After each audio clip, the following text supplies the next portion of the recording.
Hi everybody, it's Claire back with another art journal video. So this is one that I did a while ago using one of Nat May Scrapbooking's fabulous collage papers. She's really acing these collage papers at the minute. I have a new delivery on its way and some of these will be heading to my website, which I'm super excited about.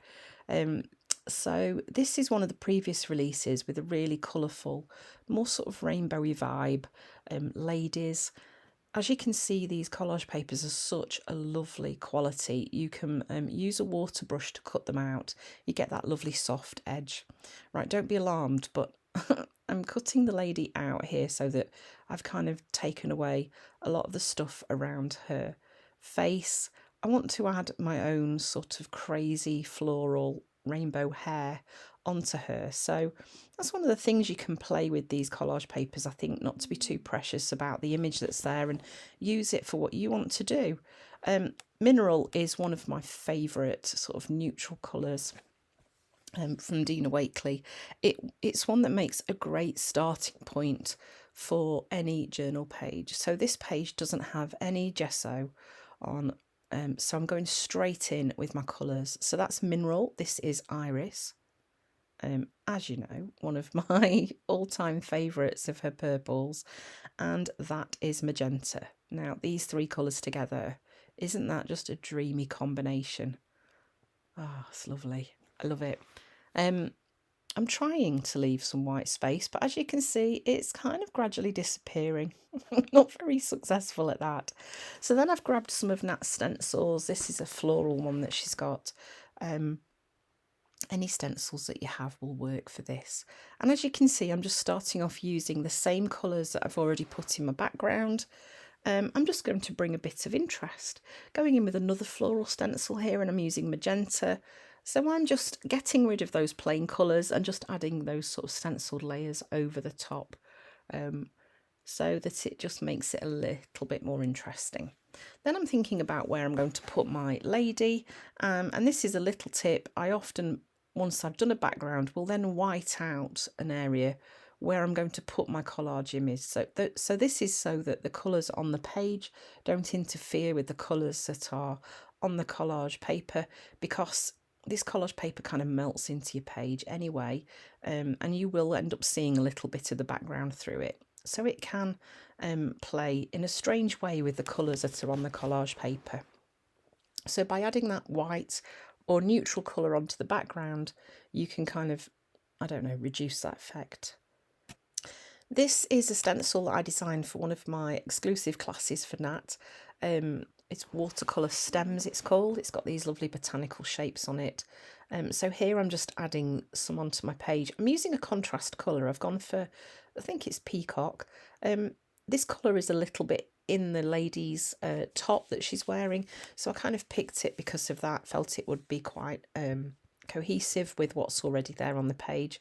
Didn't want to introduce too many other colours at this point. So what I'm doing here is kind of framing the page, bringing those branches growing in from the top and the bottom, just to create some more interest and start to pull the page together. This is another one of Nat's stencils, and here you can see I'm just adding some more branches in using turquoise.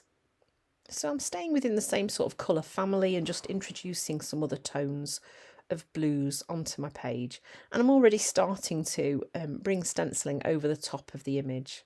So then I found this sheet that Nat also released with these ladies, with these fabulous sort of watercoloury rainbow butterflies and flowers.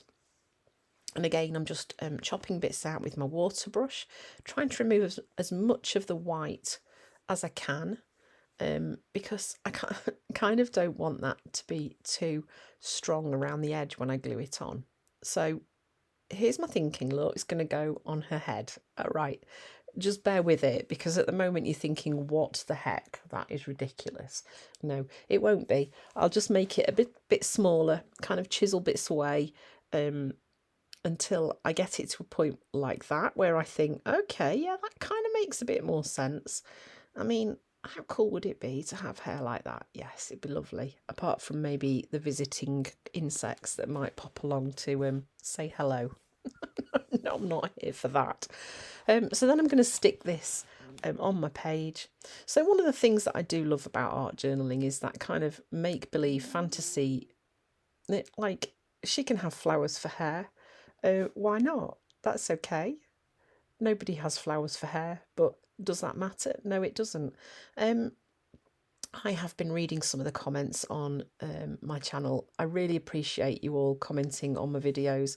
I do read them. I don't always have a chance to comment on them. But I noticed that somebody was saying there was a technique that I'd done on a journal page, and they were like, they loved it, but every time they had a go, it went wrong and it just scared them. I just want to say, it's just paper. If it goes wrong, it goes wrong. You start again. You gesso over it. You give it another go. Your art journal is meant to be a safe place where you can try new techniques and have a go at new things that, you know, you've seen other people do. And one of the ways that we learn is by seeing techniques we've seen other people do and trying them ourselves. And that whole process of them not quite going how we want them to, and working out why it didn't go how you wanted it to, and how can you make it work next time. Be brave. Just give it a try. If you don't want to commit it to your journal, get a piece of loose paper and try it on there first.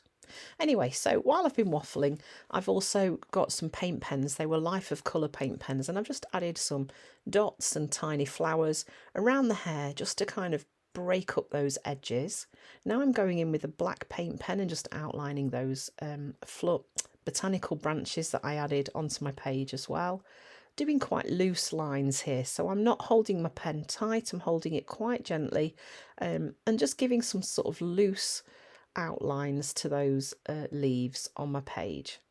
Then I'm grabbing one of my favourite stamps. This is one I designed for Funky Fossil, and I'm just popping some stamping onto my page as well.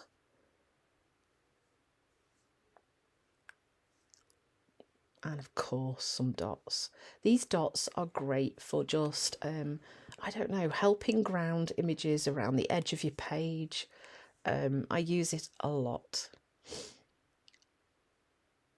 And then because she'd got some hair left that I hadn't kind of hidden, I thought, okay, let's embrace that. Let's make it like she's got a huge flower hat on her head, and we'll just pull some tendrils of hair down her face onto her body, just to kind of make more sense. Then I'm going in with another paint pen, and I'm going to write my words on my page. I decided this time that I was going to use capital letters. I don't often write pages in just capital letters, but I was going to today. I don't really know how I decide what I'm going to do. I think I just kind of go in and get on with it, and it is what it is. And sometimes I love it, sometimes I don't love it so much. Sometimes I create a page and think, geez, what on earth was that? But that's okay, because the process is what's important. This quote could just as easily apply to someone of any gender. I have had comments in the past from someone saying, why are all your quotes about women? Because I'm a woman, that's why.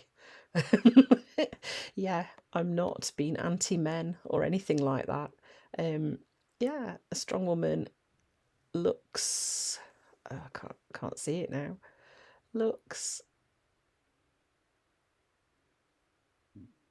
a challenge. Looks a challenge in the face and gives it a wink, I think it says. Yeah, that could be any of us, couldn't it, really? That's not how we all always feel.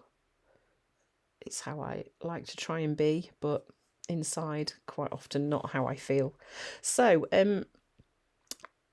I want to basically say that when you are creating with collage papers, you just have to give it a go. Just be brave. Don't be too precious about the collage images that you're using.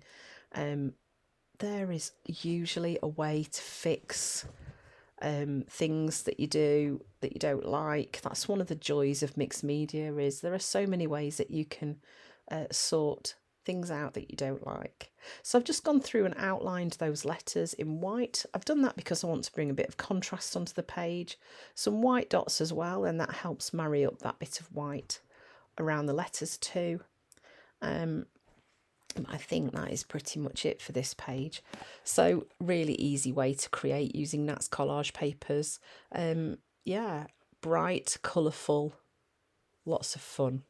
So thanks for watching. I hope you've enjoyed the video and I hope to see you again soon.